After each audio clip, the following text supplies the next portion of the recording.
Hello and welcome to my channel, Hold and Modify. I think that might be the first time I've ever actually said my channel name in a video. It is the most underproduced, poorly produced Amiga channel on YouTube, and as my tease had implied in a previous video, look at this mess. Oh no.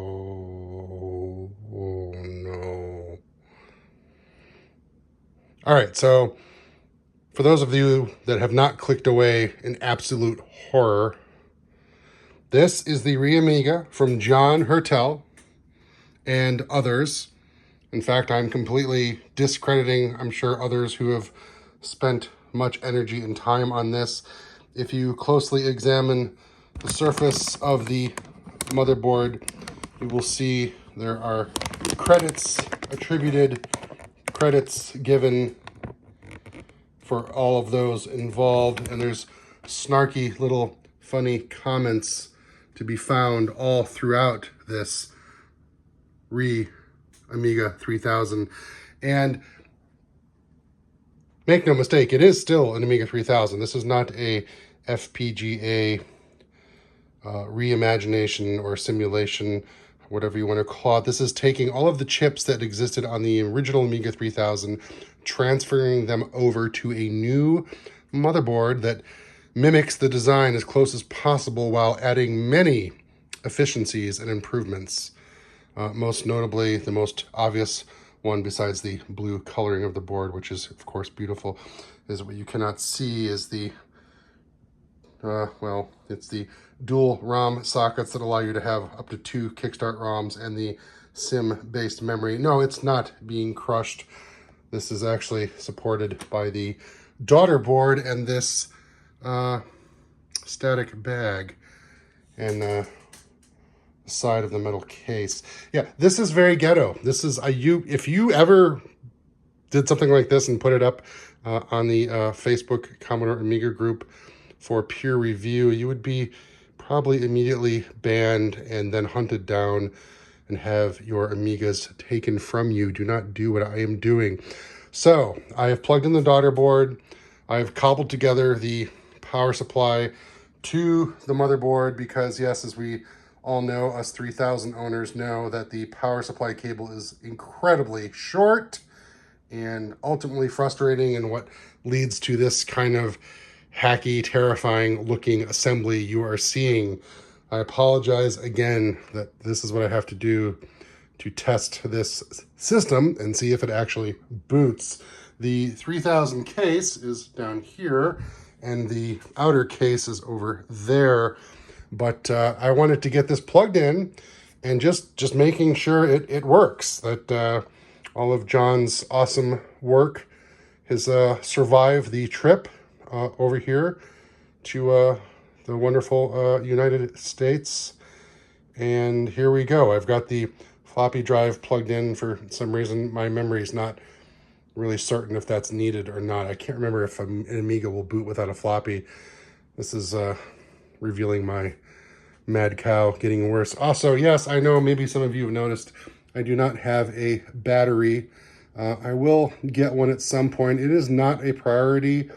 The things I do on my Amiga, I really don't need the battery, so it's, you know, it's not something that's really going to bug me. Maybe for purists, it might drive them crazy. But so what I've done is I plugged the daughter board in, I plugged the power supply in, and plugged my ViewSonic monitor in, okay, the 15 kilohertz compatible, and I've flicked the flicker fixture to off just to... So, I mean, this is ready to go, and it's plugged into power. I just got to push the power button to see if it'll turn on, and if it works, it's great. I mean, that just means now it's up to me to put it back into the case and fully reassemble it and start doing awesome stuff with it. As some of you may know, my 1200 is my main machine right now, and oh yeah, by the way, there's the keyboard for the 3000. That is oh yeah, look at this, by the way. It's yeah, it's pretty disgusting, isn't it? That's really gross. I'm I'm kind of freaked out, honestly. I had not looked at this keyboard since acquiring this 3000, and this is my first time as well as your first time for seeing it, so we're doing this together. Yeah, that's that is really, really nasty. A quick brief history on this particular 3000. Now, when I say this 3000, obviously this is a new motherboard with all the chips swapped out.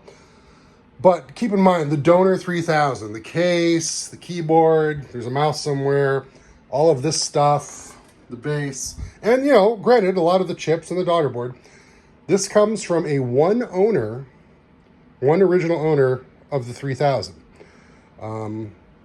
And I got a really, really good deal on it. It was a friend, well, a friend. I'm sorry, it was a father of a good friend of mine who was a big fan of the Amiga back in the day, back when Commodore and Amiga were active, and he kept this in his Florida garage for 20 plus 25, 30 years, and it was doing nothing.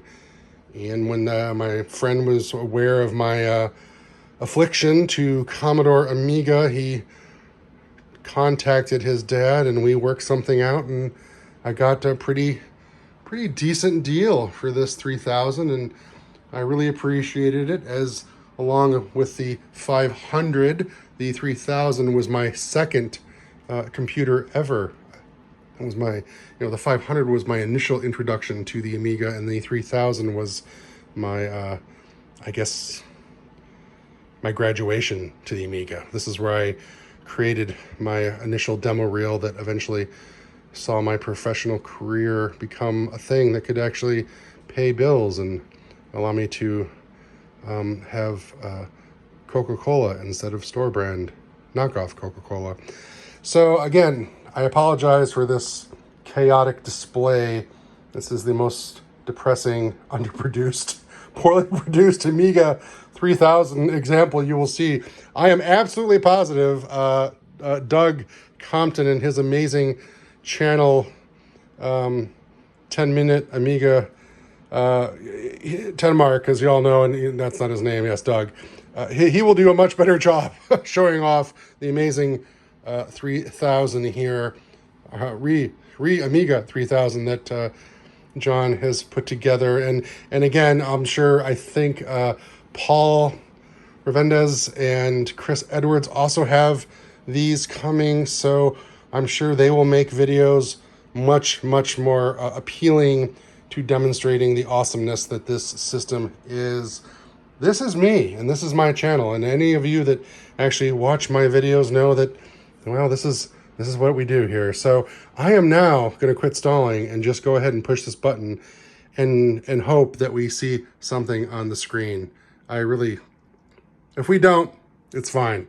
John said he'll work with me. So here we go, pushing the button. Oh, okay, lights. We got lights. I hear the power supply fan. It's actually not that bad. It's quiet. Screen is black. That's not a good sign. Oh wait, you know what? I think all of my blathering, the monitor may have timed out. So let me tickle the power button on the monitor. Okay, it has been tickled. Ah! Whoa!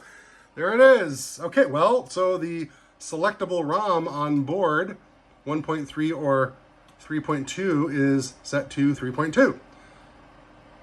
And it works. It works. That's so great. It survived the trip. Oh, and look. The floppy.